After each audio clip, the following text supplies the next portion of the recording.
this thing is recording again. And it's plugged in. Welcome. And who are you? I'm Jeanne Minnix. Because I asked everyone, do you have a middle name? Marie. Really? Okay. That's a very normal name. I've heard heard some less normal middle names. But how did you get started riding?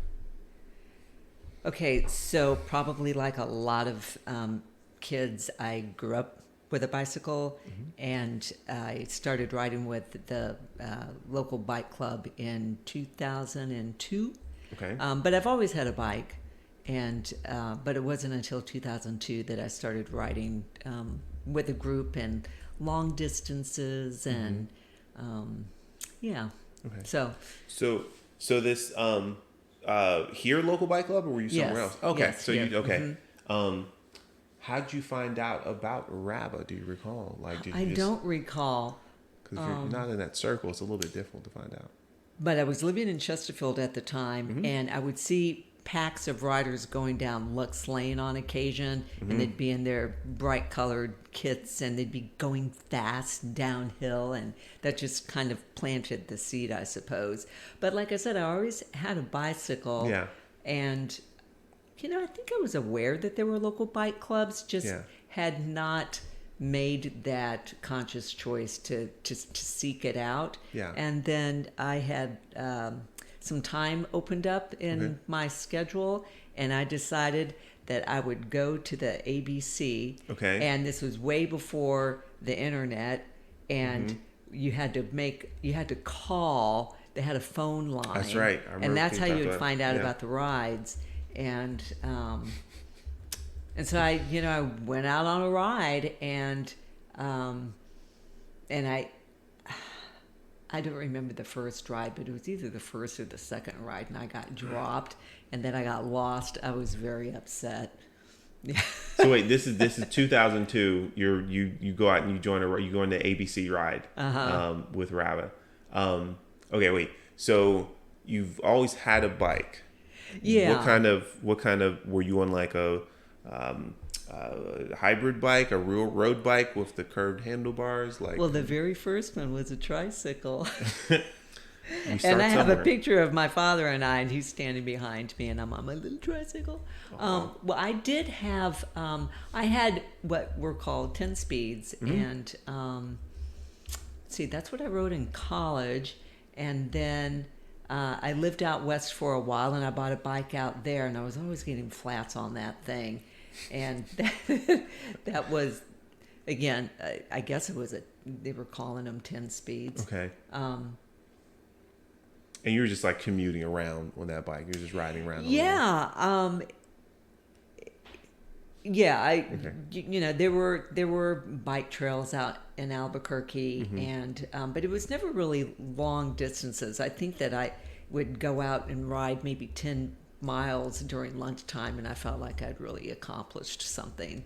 But the governor at the time, I don't remember his name, he was a cyclist, and so you would see his name in the paper, and that was kind of encouraging.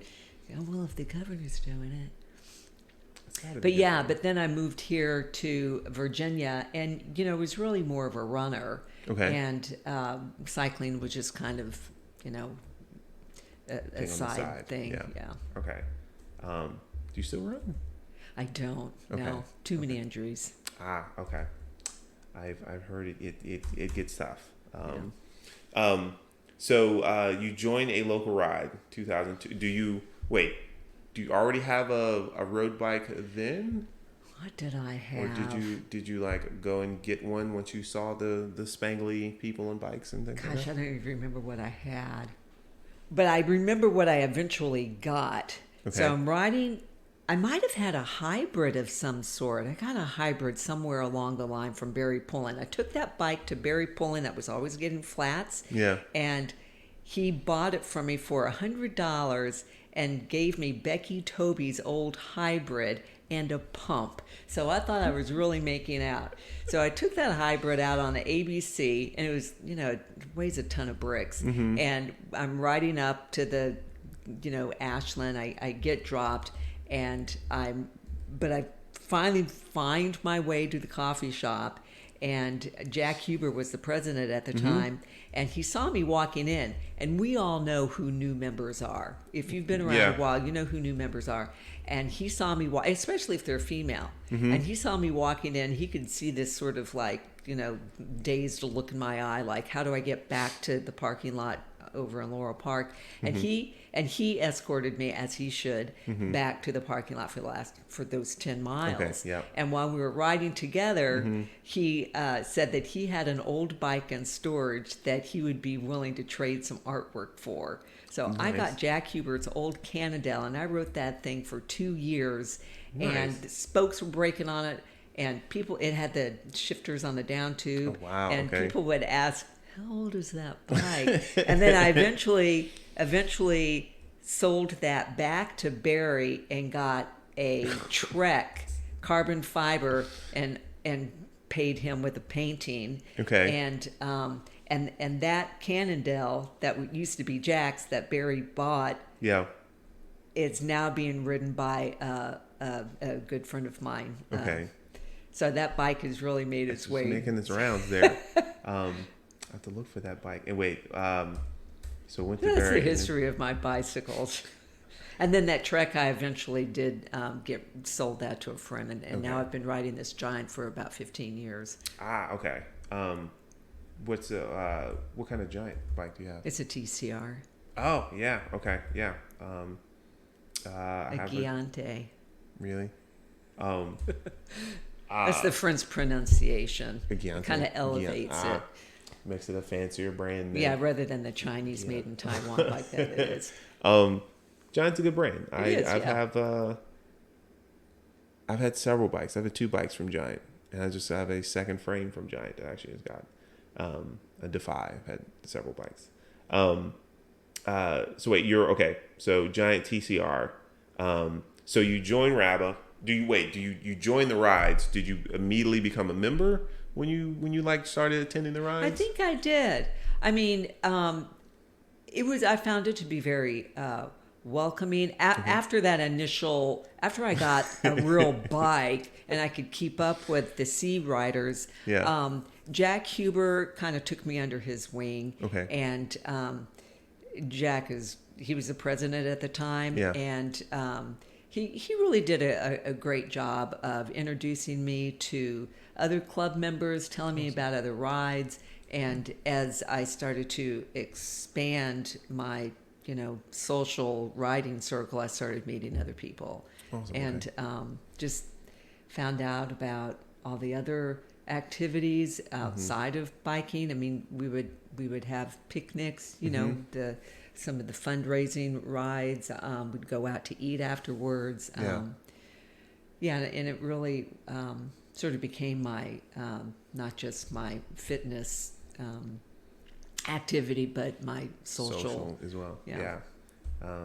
Which is great. Not that it wasn't awesome just finding people to ride with and staying healthier, but like also expanding your social circle and having new people to hang out with. Yeah. So that's great. So you start riding regularly with the group. Jack kind of helps introduce you to more people. Jack Huber, does he still ride? Jack Huber. Yes, he leads the Surrey ride. Yes. Okay. Yeah. I haven't seen Jack in a while, and I haven't been on many of his rides recently, but they've always been enjoyable, and they're places that I don't normally ride. Okay. And I don't know if he still takes people down to, was it Smithfield? There was a ride that he was leading for a long time where you would take the ferry across I guess it's the James. Yeah. And then once you get off the ferry, you ride to Smithfield, have lunch, ride back, catch the ferry, and then come back. Yeah, you don't have to take the ferry, but if you're into the experience of being... Take the ferry, there's a back route that you can take to get to the ride start without having to go on the ferry. But a lot of people just kind of like the experience of being on the boat. And being on the ferry would be cool. And I have been down to Jamestown several times, and have not been on the ferry. I don't actually think I've seen the ferry like come up the dock when I've been there. I did once because John took a picture of it. But that's cool. It makes me think like I should try to figure out a ride so we can do that sometime. To take that ferry across. I think is leading one this week. Yeah, I think there was an email sent out. It's in the calendar. I'm not sure how often he does it. Okay. Because, like I said, I haven't been on them. But it was just such a fun environment. You're outside and you're getting all this fresh air and you're meeting all these people who are in great moods because everybody feels great. Yeah. Just an overall very positive experience. So that's what kept me going back. Okay. It's hard to be angry on a bike. So you're doing the rides. You're meeting the people. You're meeting everyone. Did you start immediately doing events and things like that? Did you start doing like cap to cap? And I know that's been going for a while. Or how did that happen, if at all? So this is 20 years ago. Yeah. So I'm having to. That's when I joined 20 years ago, and so I'm really having to sort of think back about what it was like when I first joined. But I will tell you regarding the cap to cap. I'm not sure how many years it took me before I started riding that event. Not very long, but it was before the trail was complete. Yeah. And we would have lunch at the 80-mile mark, which was a real kind of hassle. Yeah. And one year, it rained, and it was unexpected. And here we are, eating lunch at 80 miles, and it's starting to rain cats and dogs, and most of us don't have gear, and Bud Vyer's there with his van saying, well, I'll sag you guys back, whoever wants to go. But we're not gonna. Some people did take him up on that, but he was also handing out hefty garbage bags. So I donned a hefty garbage bag so that I wouldn't get soaked to the bone, and several other people took him up on that and wore garbage bags, and there was a bunch of joking going on about it. And I would imagine it would look very silly, people having giant garbage bags. But you know what? It helped, but that last 20 miles was pretty miserable. It was raining, we were tired, we'd just eaten, and here it was raining. Right. And raining, nobody wants that at the end. That's pretty late to have a lunch in a ride at the 80 mile. And there were a lot of people were telling them that wasn't a good time to have a lunch. I think that's if you stop too long at 80, I think you might just I'm done with the ride actually. So you tried the cap to cap, and I looked really quick, and I think cap to cap's not even. I don't think it started until 2006. 2005. 15 years was the 2020. 2005 or so. Do you do the local events now? Do you do local events that are happening around the town now?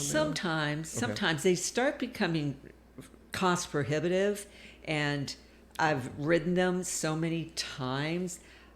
Right now this year I'm going to go to Zion in the fall, so I'm kind of earmarking all of my spending money to do that. I enjoy all of those events. Yeah. So don't misunderstand me, but they're expensive. Maybe like $100, and then you got to find someone to ride with. Yeah. And early in my riding career, I had a dedicated group of people who I rode with. Yeah. But the last 10 years, I really haven't had a dedicated group. So to go out and do an event and not sure who I'd be riding with. Yeah. I just kind of feel like, well, I'm just gonna be a little bit choosier. I really do like that.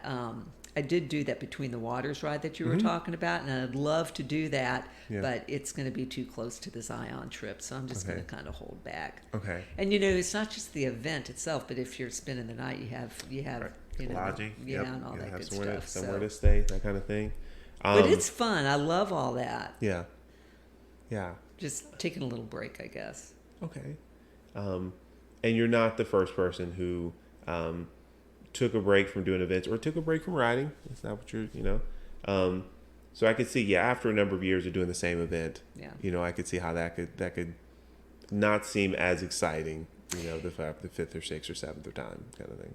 During the pandemic, I discovered some out of town routes. Okay. And that's one of the positives that came out of the pandemic is that because a lot of the group rides weren't happening, Mm-hmm. Yeah. I decided that I was just going to do some solo rides, and I discovered bikethevalley.org, Okay. and they've got some wonderful routes posted, and I did some of them. Okay. And one of my favorite solo rides was going from Lexington up to Goshen, and it's about a 50-mile route. And the return, once you get up to the Goshen, I didn't get all the way to Goshen because it was Sunday and the stores was closed, which kind of presented another challenge in getting water. But anyhow, from Goshen, you ride down the road that takes you parallel to the Maury River, and it's beautiful. Really? Yeah. I understand there was a Bike Virginia that went up there a few years back, but I didn't do that, obviously. But that was just such a wonderful experience. I remember being a beautiful day, and I don't think I would have pushed myself to do something like that solo if I had a ride here in town to look forward to doing. Right. Yeah. So.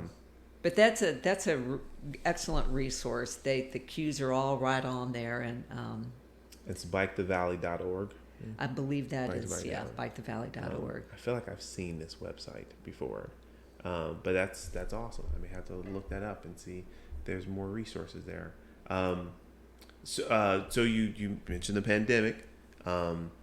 When we, I don't say found out, but February, March 2020. Right, everything's shutting down.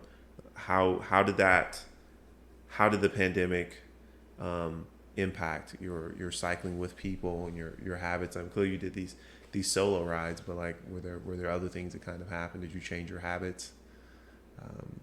Well, I am a true bike junkie. Okay. So it's not going to matter what's going on in the world. I will find a way to ride my bike. I just connected with, a couple of other people and found out where there were some rides. They weren't sanctioned rides. They were just people from the club who were getting together. And we were we would talk about, well, let's make sure that we're 6 feet behind one another, or if we're going to be standing in the parking lot, that we're 6 feet from each other. So that was always sort of present, and just being really conscientious of trying to stay healthy. But it really didn't last that long. I mean, in terms of what I mean to say is I don't feel like it impacted my riding that long. Because I think the science was saying that it was pretty difficult to get sick outside or to get exposed because those particles are, apparently, I'm no scientist. I really don't know all of that, but I was convinced that if I did cycling and if outside, that was a relatively safe activity. And it does seem like, let me not speak to the scientists, but and it does seem that way, that it outside, it seems like it's a safer activity, including taking precautions. So you're not just immediately standing next to the person after the ride. Some slight precautions there. I'm glad it had a minimal impact to your riding. But you're right, the club stopped posting rides, and I think the thought was I don't know if I want to use sanction, but we're just not going to allow we're not going to use the message board to organize rides for now. But clearly I didn't say, everyone can still ride. I still rode. I still met with people, and you just kind of ride with your bubble and take precautions. And we didn't, stay for dinner afterwards or anything like that. We still rode. So I'm glad you were still able to, get out and enjoy your social circle. When did you decide to like go out and do the solo rides though? Like when did you decide to during the pandemic? Did you immediately think I need to go out and that was I think in the summer. Okay. Well, the first 6 weeks during lockdown, it became really apparent that wasn't sustainable, and I thought I got to figure out a way to make this work. And so I just made a decision that I wasn't going to be staying in Richmond all summer, and I also went out to the eastern south of Annapolis, the eastern Shore. Yeah, it's the Delmarva Peninsula, Okay. and rode out to I can't remember the name of this wildlife refuge, but it was I'd gone out to St. Michael's. I rode my bike all around down there, and then just started. Then I started to drive down the eastern shore, and then stop at these little cities, little towns actually along the way, and then pedal around there just to. All these water towns or beach towns. A lot of people's plans were shot because of the pandemic, and I didn't really even bother making any long range plans, but I felt like I could do something small, do day trips. Yeah. And if I did them by myself, then I wouldn't have to be concerned about somebody else's health and how, if they were comfortable, and there were hotels that were available. Everybody was just super cautious. A lot of places were closed down. If places were open, very few people were in restaurants. Everybody was just trying to figure out how to make this work. But I think it was pretty much that summer and that fall that I was doing some solo trips. But the one on the Eastern Shore was really fun. There's I didn't know this, but the Harriet Tubman Museum is down there, and I had just seen that movie called Harriet. And so I'm driving around that area looking for some, places to park and ride my bike. And lo and behold, there's the Tubman Museum. Nice. Yeah. So, that was fun discovering some history. I went on I believe it was 2020, went on a trip. Some friends had a registration for Bike MS. It got canceled and transferred to like the New Jersey Bike MS for some reason, which was in September. That also got canceled in 2020, clearly. But they had already rented a house in Ocean City, New Jersey, because it was like ride to one place, stay the night, then ride to another place kind of thing. They extended the nights at the house that they had. It was a beach house. So we decided that we'll drive up to New Jersey and we'll ride around New Jersey. And it's a beach town, but there was barely anyone there. And it was great because we rode along the boardwalk for miles. And I'm not a huge fan of the beach, particularly because of the massive crowds and things like that, even during normal times. But we rode like along the boardwalk for miles, got to see the beach, super quiet kind of thing. And it was great. So I understand that like you going to places and still enjoy it despite it being a little odd. Right? I think I remember when your group did that. I think I remember people talking about that. Oh, that was great. Renata brought a log. She brought this log that she bought from Publix, and we were really suspect about whether this thing was going to work. And it was like $14, and it was like a log that was like supposed to be a bonfire. And we just kind of put it in the back of the beach house and just like sat out there and lit it on fire. And, just it burned for like an hour and a half or something like that. And we just sat around the fire out there. Great. And it was great. And then like all the trips after that, we were like, Renata, you have to bring the log. You have to go find. Okay. So either way, yes. Yes, the trips going out and still trying to, enjoy yourself are worth making, with the right planning per se. So the pandemic had some impact. You still were able to go out and enjoy do some rides and things like that. Do you prefer riding in groups? Is that as opposed to like doing the solo? I do. Okay. I do. Okay. But I say that, but sometimes it depends on what it is that I'm doing. If I'm riding in town and I'm just tootling around and sightseeing, no one's going to be wanting to stop every mile to, look at a mural or something like that. So something like that I would prefer just to do by myself. But recreationally, on these rides that, the club's putting on, I definitely prefer riding with a group. Okay. But I have been dropped many, many times. And so I had to adapt. Yeah. And just decide, okay, well, I'm going to enjoy riding by myself too. Okay. But my preference is with a group. Do you, as you talk about getting dropped and getting lost, do you have a bike computer? Are you wanting to put routes and things like that? I don't have a bike computer. No bike computer? Okay. I will know, let me rephrase that. I have a non-working bike computer. Non-working, like it does not work at all, or it just doesn't do all the fancy stuff kind of stuff? Well, I replaced the battery, okay, and it's still not working. And this was someone gave this to me, and then I made a comment about, I don't know how fast I'm going or how far I've gone. I just know what direction I'm going into.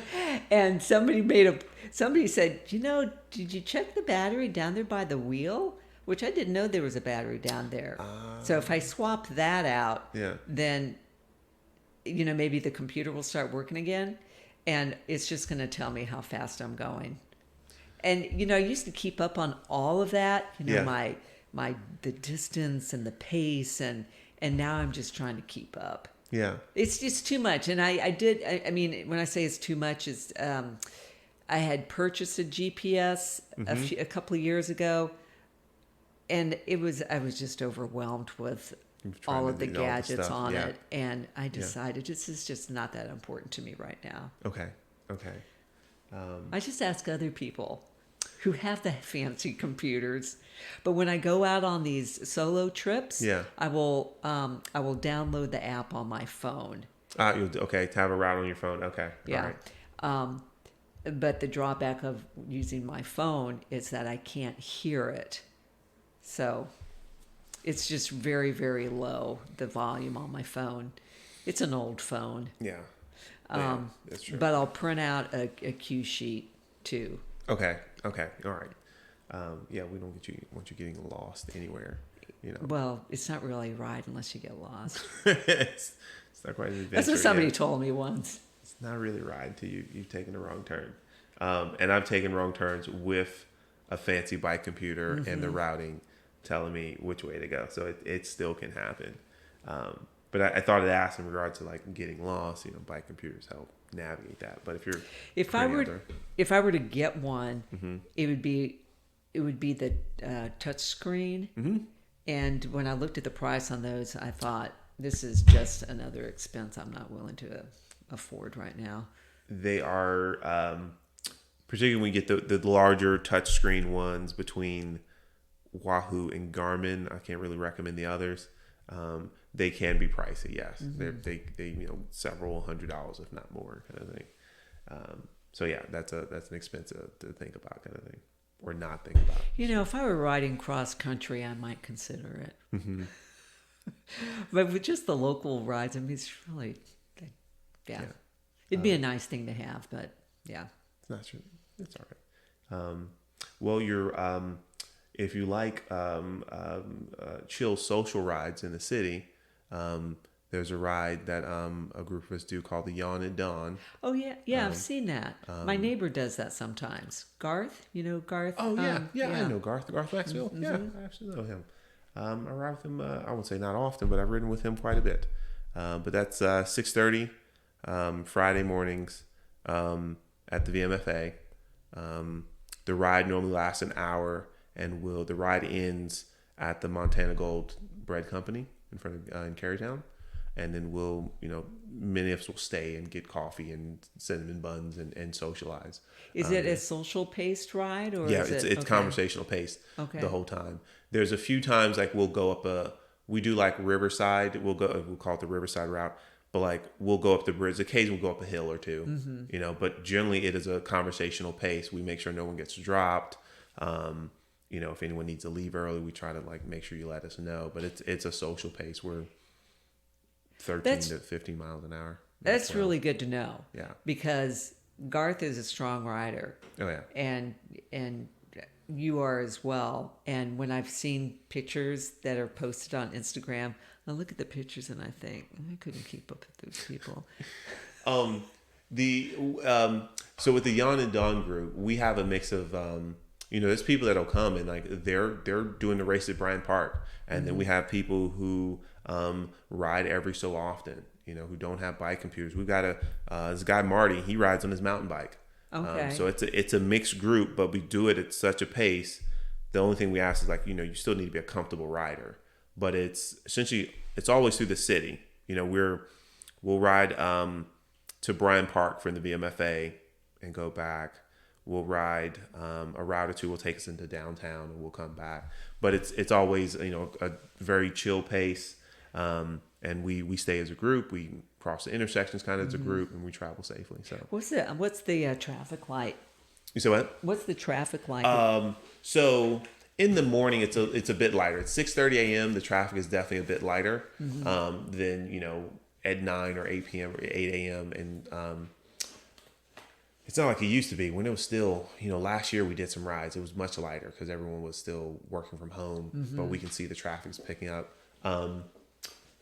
We normally make everyone aware of the busy intersections we might cross. Occasionally we'll cross, we cross Broad in one or two routes, and we cross Belvedere because we'll go down Franklin. So there's occasion we cross traffic, but most of the time we're riding as a blob. So we're taking it up. So. I will keep that in mind. Yeah. I'm usually still sleeping at 6:30. And that is the Yawn at Dawn. So you're welcome to attend one morning. You find yourself some free time and you want to get up super early. Okay. It's friendly. You can chit chat with people while riding, as opposed to we're not pace lining or anything like that. We're just we're socializing kind of thing. So you're welcome to join for a relaxing ride in the morning and get cinnamon buns or something at the end. At the bakery. Is that in Carytown y'all go? Yes. Okay. No matter what we route, it always comes back to the bakery at the end. Okay. And then some people will park at the bakery, and they'll actually ride over to the VMFA. So when they finish a ride, like Suzanne, Suzanne Glass. She does a ride almost every week. She's one of our ride leaders, and she'll park there, and then she'll go home from there after she hangs out for a little bit. Anyway, making you aware. Yes, thank you. Do you prefer the urban rides, or do you prefer the Verina kind of ride where it's just like open land kind of thing? Oh yes. You prefer the more open rides? The rural rides, absolutely. Okay, all right. So you prefer when did you start doing long rides?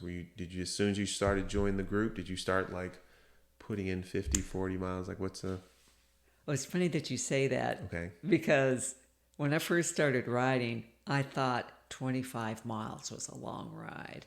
And somebody had to challenge me. Mm-hmm. I'll never forget. I was used to just doing 10 up and 10 back. Mm-hmm. And we got to the coffee shop on one Saturday. I don't know, it wasn't too long after I joined, and somebody said, "Let's ride 25 miles." And they could see the blood draining from my face. And they said, "We challenge you to ride an extra 5 miles." And so that was I got that 25 miles, and I thought, wow, this is really something. I'm trying to think. I don't really remember when I started doing longer rides. It was, it might have been the first year. Okay. It might have been the first year because I was still riding with Jack. Okay. And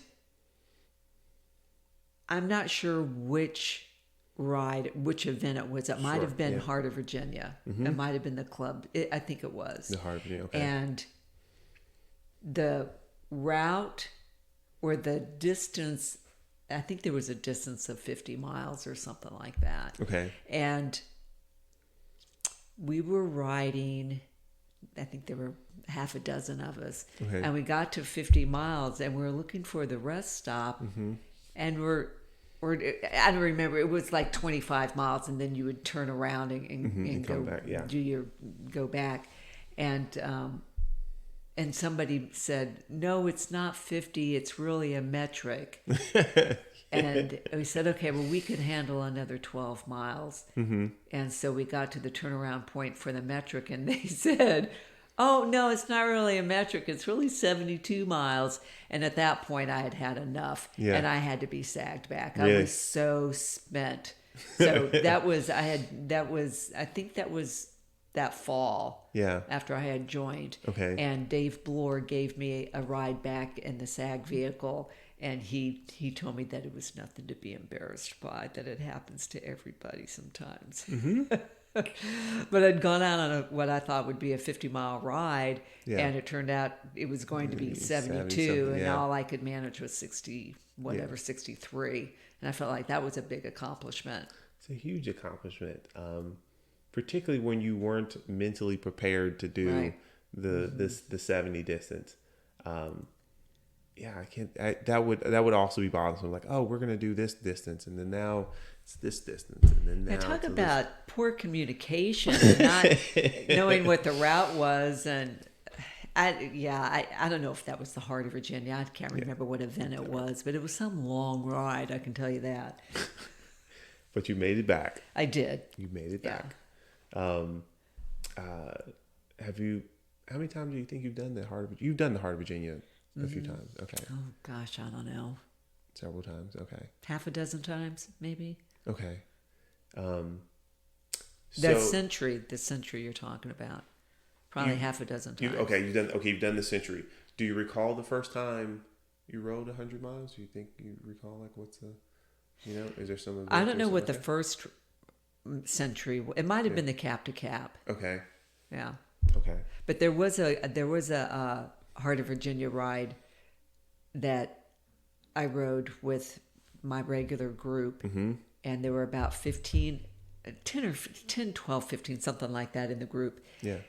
And this is when I was riding a B+ pace pretty consistently, and Steve Herzog was in our group, and he pulled for 76 miles. Really? And we let him.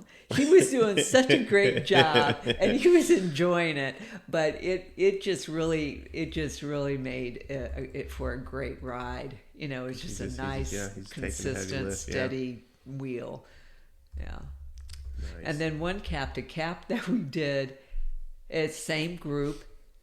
I guess it was about the 70-mile mark. We pull up to one of these rest stops, and there's Andrew Mann sitting over there leaning up against the building, and he's drinking something, and he sees our group come in. Apparently he had gotten dropped by his, and he looks at us and he says, boy, am I glad to see y'all. And so he rode back with us. That was fun. Nice. Yeah. It is nice to pick up the stragglers. Somebody's falling back. So that's awesome. Yeah, it's fun. These are fun memories. He was glad to see us, and we were glad to see him, and yeah. Not that I don't think Andrew. I think Andrew knows the roads well enough that he would be able to navigate home from wherever he's at. Yeah, but it's nice if you got a big group to drag you along. Right, it is. Especially when you're that tired. Do you recall any really big rides? Do you recall any, like, this ride seemed more epic than some of the others? Oh, actually, yes. There was a group of 8 of us who went up to Pittsburgh, and we rode. I think it was 6 days. We took 6 days to ride the Great Allegheny Passage and C&O Canal. Okay. And we hoteled it. Okay. So we didn't have to carry sleeping bags and pillows and things like that. Just our, our personal gear and things like that. And three of the people who were on that ride, out of those 8 people, 3 of them had ridden cross country. So they were very experienced. Okay. And so it was just a great group of knowledge, a great group of people and experience. Yeah. And that was my first multi-day. Wait a minute, that's not entirely true. That was my longest multi-day ride. Okay. The other ones I had done were Bike Virginia, but we always. Sorry, it's my Amazon Is package. that your? Yeah, okay. We weren't carrying our gear. Okay. When we were doing Bike Virginia, everything's being taken to the next place. Yeah, by the buses and whatnot. But on this 5-day ride, we had to get from A to B, and or 6-day ride. Yeah. And there weren't any SAG vehicles around to pick us up if something happened. But we ended up coming into this really big storm. Okay. And I asked one of the people who were quite experienced, are we going to stop and take shelter? And I mean, we're pedaling along, and I'm seeing this big line of dark clouds moving in. Yeah. And you're on a trail, so you don't have to concern yourself with vehicles. Okay. So that wasn't an issue there. But, seeing this storm come in, I was concerned that, we would get really, really wet, and that it would be hazardous for us to be riding on this gravel road. Yeah. And Lynn said, Jeanne, it's mind over matter. And so we just put on whatever gear we had. I didn't have rain gear. Yeah. And we just rode through this storm for about an hour. We were stopping, it seemed like every 3 or 4 miles to move debris off the road because it was... Have you ridden it? I have not. Well, there you go through some parks, and it's just nothing but trees. Yeah. And these trees were coming over, being knocked down and blocking the trail, and there were other people on the trail too, doing exactly what we were doing, and we would stop and then move the trees out of the way, branches out of the way, and then get back on the bike. And after about an hour of doing that, the storm finally let up, and we came into this sort of canyon with this bridge over the canyon, and the the mist was rising from the canyon floor, and it was really beautiful, and it was really nice to be out of that mess, and just to be kind of connected with nature that way. And then our bikes were just covered with mud. And as we were, and we got into, I think it was Ohio Pile, and checked into our hotel. And one of the fellows who had done this ride before said, y'all line your bikes up here. And we all brought our bikes over to Champ. And he took out this big hose that, the hotel had there. And he just washed all our bikes. Nice. Okay. So that was probably the first epic trip. Okay. Yeah, that was, It was a lot of fun. It was a lot of fun. Did you feel like I want to do more of these? Or were you like, nope, that was too much? No, I would like to do something like that again. Okay. Yeah. Right. See, it's the people, and we all really worked together. We pulled our experience. Champ knew there was going to be a hose there. He knew to wash the bikes down. He did it for everybody. Then he collected everybody's laundry. And nice. Lynn and Chip, they were really great about the route. I mean, it's pretty easy, but and where to go eat.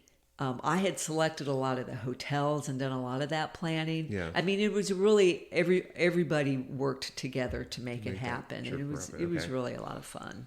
Okay, that's awesome. That's glad that everyone can kind of contribute and then make that an enjoyable trip to go on. Because the people that go on these cycling trips, they could also make it less fun. You find out, like, I'd prefer not to spend 2 days with this person, kind of thing. So I'm glad that worked out. Why would you say you keep doing this? Why do you keep going out and riding, kind of thing? Well, it's become a lifestyle choice, really. Okay. And the fitness, and it's, it clears out the cobwebs.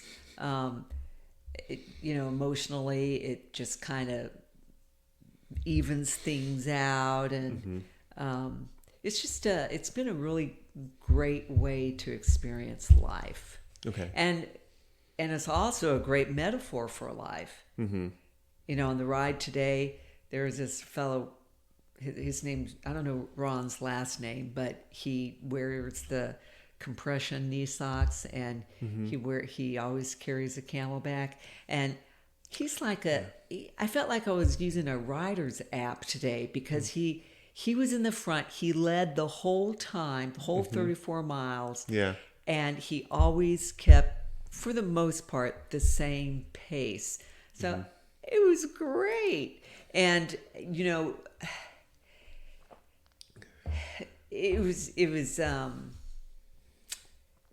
it just made it so much more enjoyable working, having him there to pull us all along. Yeah.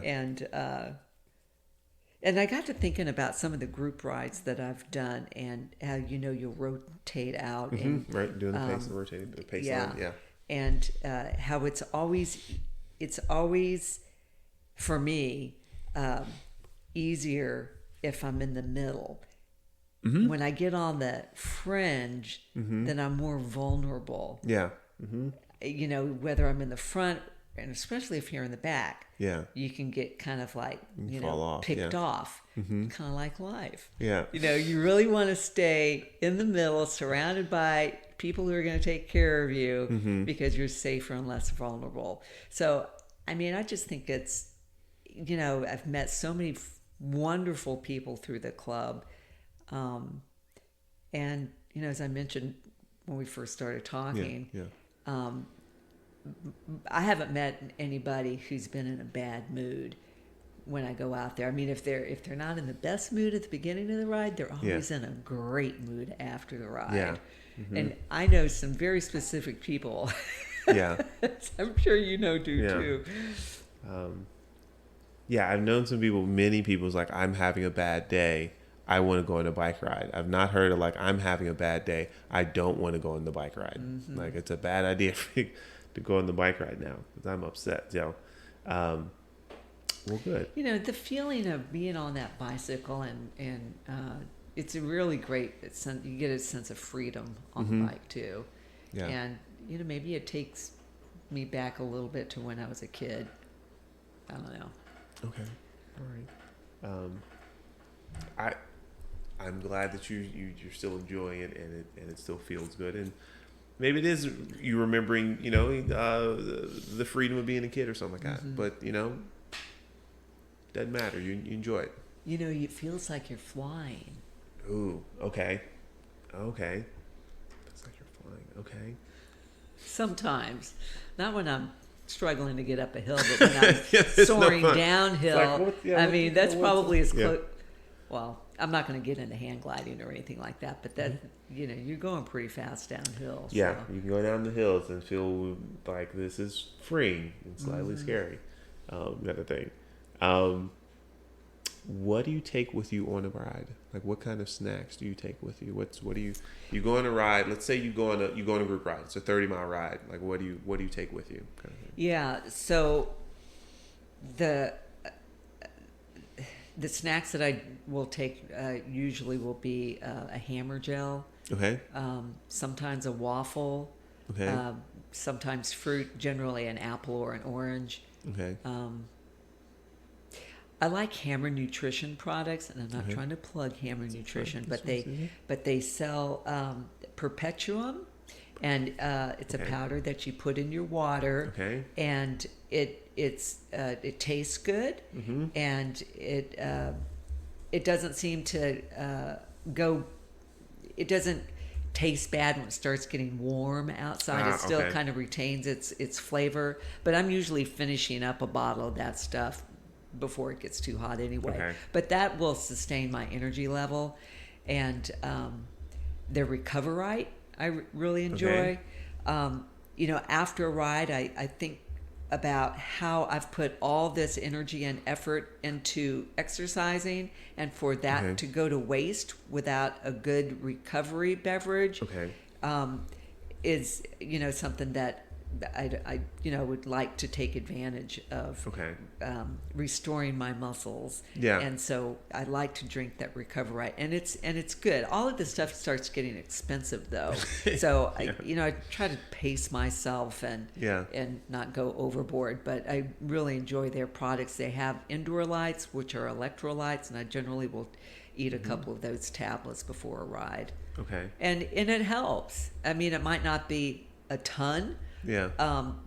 But it does help with the muscle fatigue and nice. My endurance and stamina. It's just that little edge, that little bit extra that helps you, do a couple of extra pedal strokes without suffering too much. Makes it a little bit more comfortable. And that could make it worth the extra cost. Like I'm getting a small benefit, or I'm getting a benefit from making sure I have the electrolytes or the recovery drinks, or so it can be worth the small bit of expense to kind of have those things. And it's completely okay that you mentioned Hammer products, because other people have mentioned other products, and I'm taking that all in. I'm like, oh, there's another brand that I might have to look into, because I know of a very few. And so as I talk to more people, they'll mention other brands. I'm like, oh, I should look into that. So, and someone else will hear this and not know, and then they may look into those products and be like, oh, it worked for her. Maybe it will work for me as well. Their products, I think this is correct, have very low sugar, or if any sugar at all. And they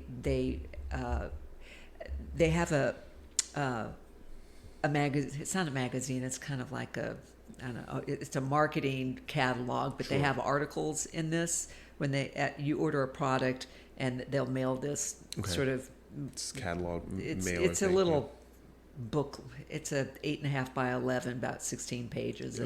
And they've got ads in there for their products, but they also have stories. And one of the things that they talk a lot about is the danger of sugar. So if they're talking about how hazardous that is for your health, they're not going to be selling products that have that in it. Lots of sugar there. But they do have a Hammer bar, which I love, and it tastes like it's got sugar in it, so it might have some. But it's very low sugar. You could have a substitute, or maybe no added sugars, kind of thing. So wait, you didn't mention any solids. You just mentioned the bar there. Like, what foods do you? Oh wait, no waffle. You said a waffle. That's right. Is it the regular honey stinger waffles? Yeah. Okay. I'm trying to think, what else will I eat? Sometimes, I think they're called RX bars. Okay. Not familiar with that. They sell them at Kroger. I just recognize the box. It's fine. Yeah. And it's just for convenience. And the Hammer bars, let's see, the fruit. Gels. Gels. The shot blocks. I'll try just about anything. Nothing seems to bother you. In what way? Like, my stomach. Some people don't like the gels because they bother their stomach, kind of thing. That's kind of a last resort. They don't bother my stomach. I just think about what it does. The Hammer gel doesn't have sugar. I think it has, what is it, maltodextrin, and I'm not sure how good that is for you. So, it's kind of like, if I'm desperate, I'll eat one of those. Don't want to bunk on a ride, but there's a concern about, like, I suppose it's like, if one's not going to hurt you, like if you did like a 4 on a ride, or like you were eating them all the time, then I suppose that might be a greater concern. But I also don't know with the maltodextrin. I think I've seen that as. What do you eat on a ride? I take Cliff bars. I take a peanut butter Cliff bar. Is usually the only thing I will take if it's a really long ride. like 80 plus miles, then I'll usually bring then I'll try to get cliff blocks or Right. I used to use the gels, but I was messing up my jerseys because I leave the gel packet because I wouldn't throw it away and then have the crap on the jersey. So I use the gel blocks, cliff shot blocks as well, and I need to actually get more, but those are normally all that I'll take actually on a ride is either the cliff bar, and then the shot blocks or what I would take on a ride.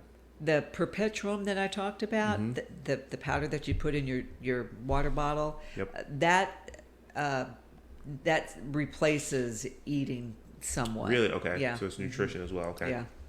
So I'm looking into that. Yeah, it's got, I think it's 270 calories or 100. I can't remember exactly how many, but yeah, you do get some calories from it. That's the thing I do. I do not count calories when I'm riding. It is just. I don't either, but it kind of replaces the food if you're thinking about. I don't want to be depleted. It's got higher calories. Yeah, some nutrition, some fuel. Yeah. Rather, and kind of there. I shall look into that because I'd like to carry less stuff, and if I could just have a liquid, right, then it's the cafe latte or the chocolate is the best of the gels. The perpetual. Oh, the perpetuum. Okay. Yeah. If you like that, I like that kind of stuff. I feel like I'm eating a chocolate milkshake when I put that stuff in there and I shake it up and I go, man, this is good. Especially if you can put some ice in there. Yeah. Yeah. Do you you take the honey stingers, right? The honey stinger waffles. Eat those. Yeah, not a lot because that has a lot of sugar. It does, but they're really tasty. Yeah, and they work really well. What flavor do you go with for the honey stingers?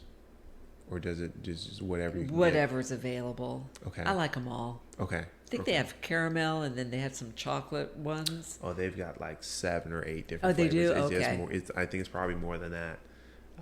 Well, if you get them at Target, they're only $1 a piece.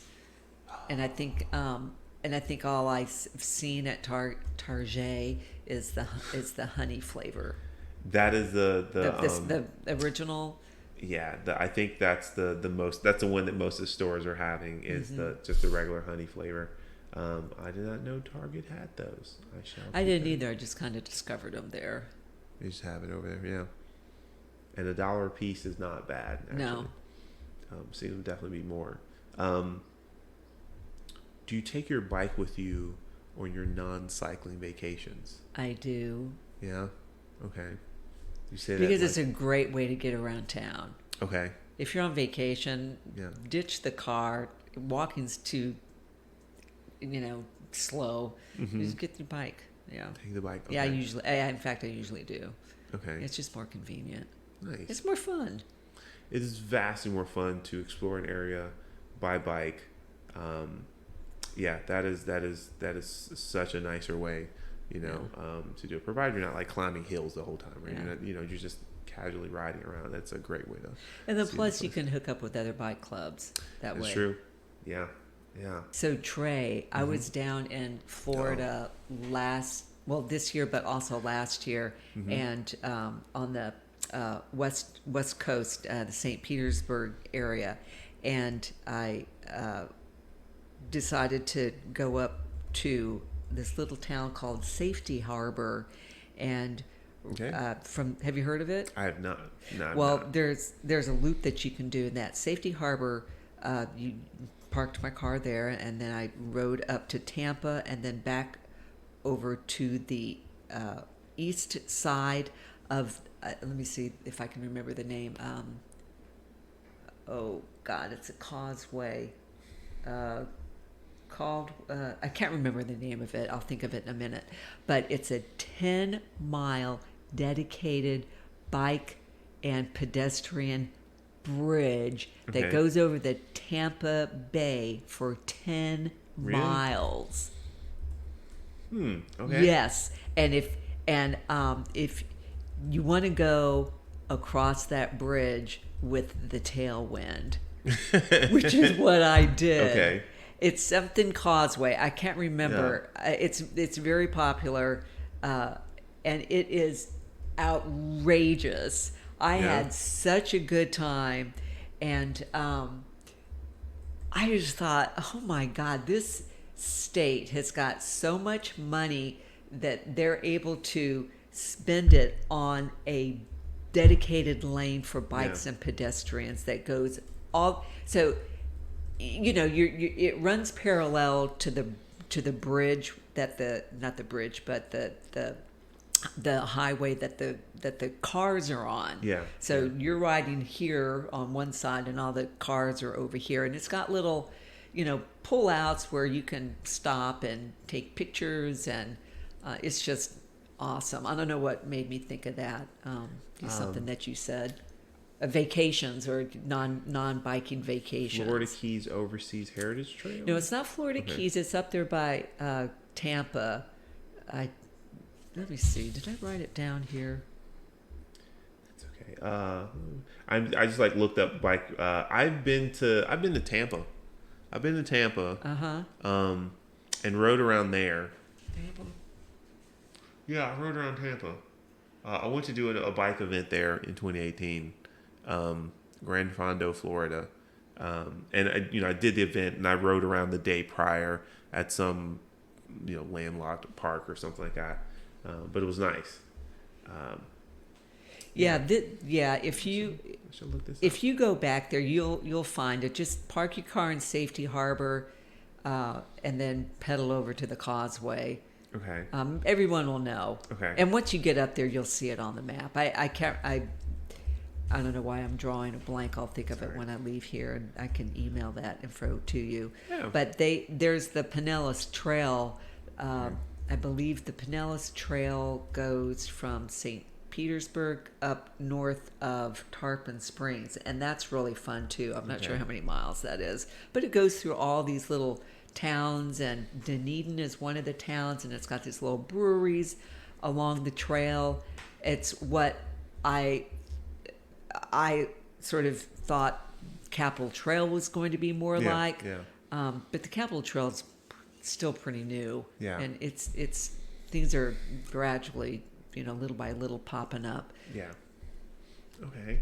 I shall look into that so that if I go back to Florida, I will have some interesting thing to do there. But it's near Safety Harbor, which gives me enough to look that up. I will be able to. Yeah. It's a woman's name. It's something Causeway, something like that.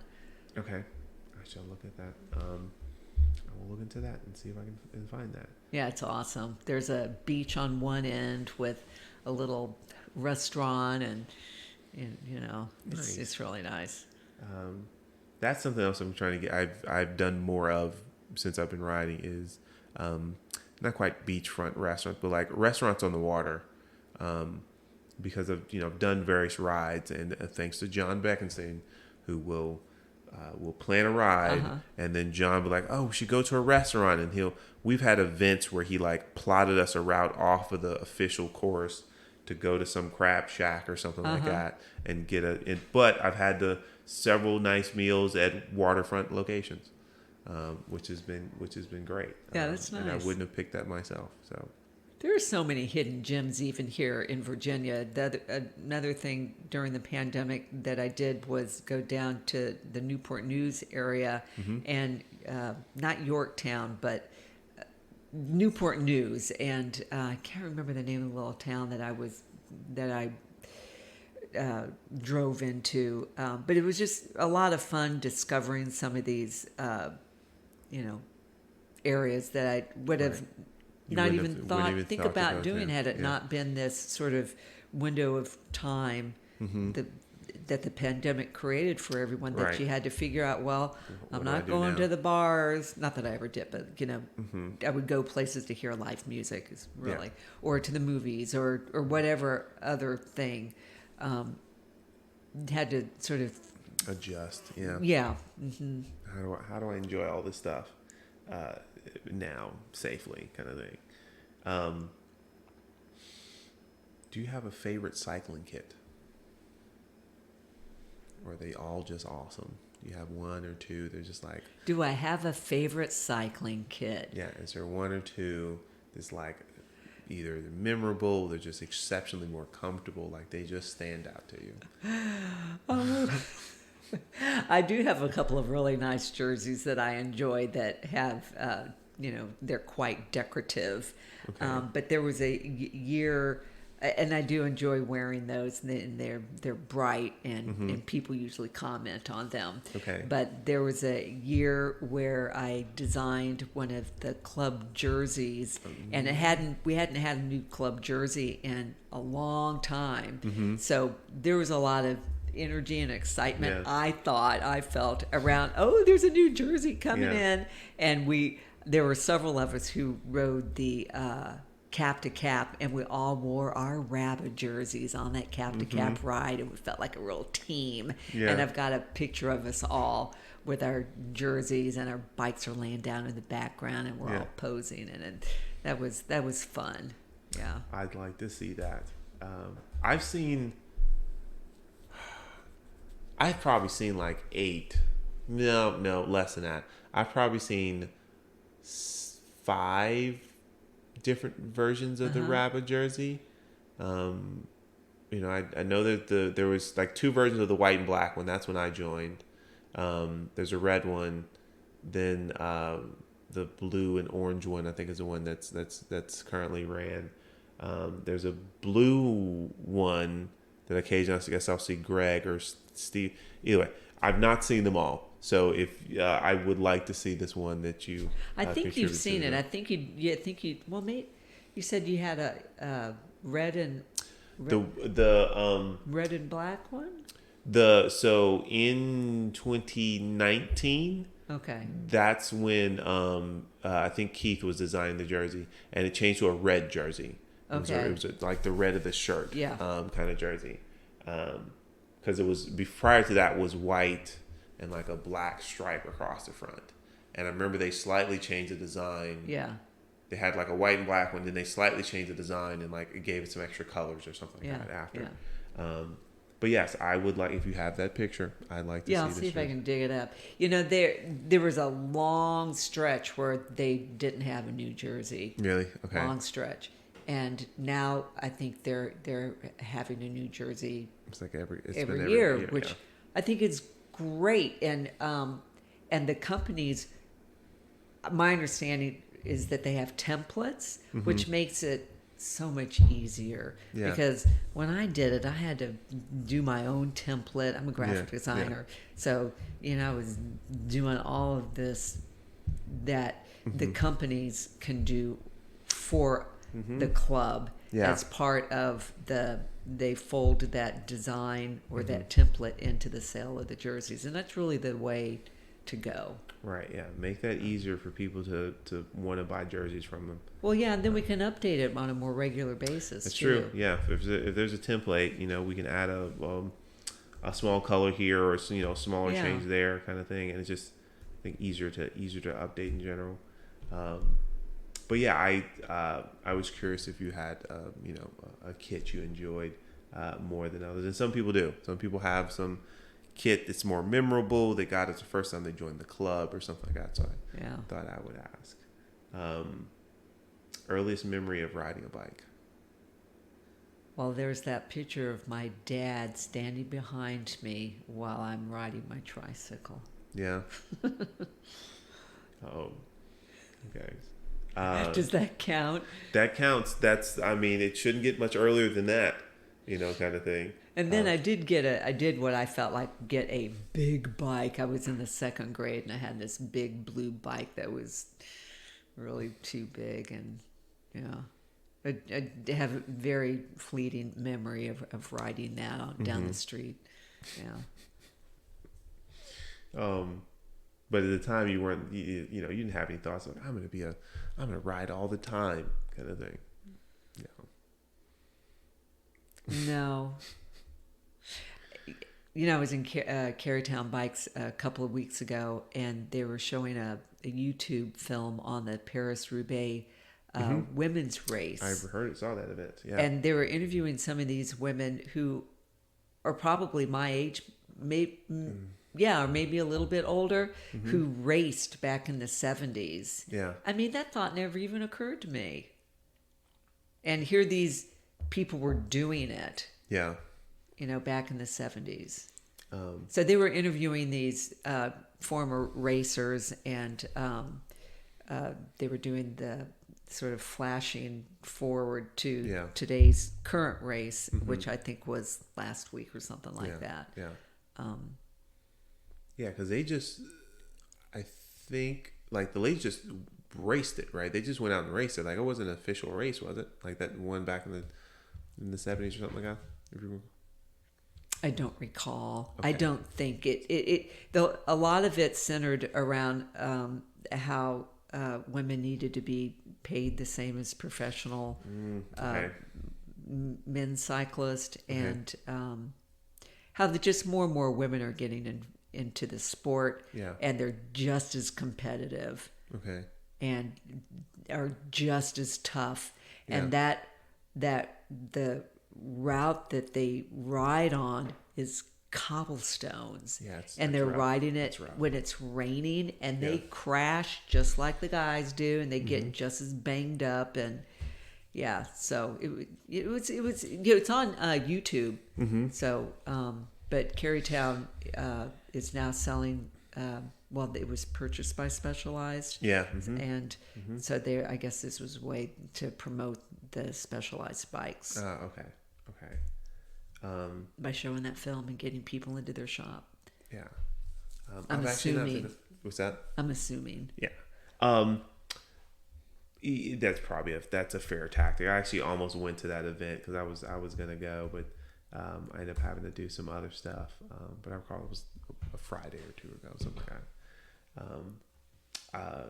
I normally ask a question of, and maybe this won't be any different. What's something you'd want to share with a lady who was interested in getting into cycling, right? If you saw someone and they were like, I'm interested in getting into cycling, what would you want to share to someone who's new, particularly a lady who might be interested in getting into riding? Well, assuming that they have a road bike already. We'll go with they have a bike and like, I'd like to do this. Yeah, I'm assuming they're not on a hybrid. Yeah. Okay. I would ask them if they would join me for a ride. Okay. And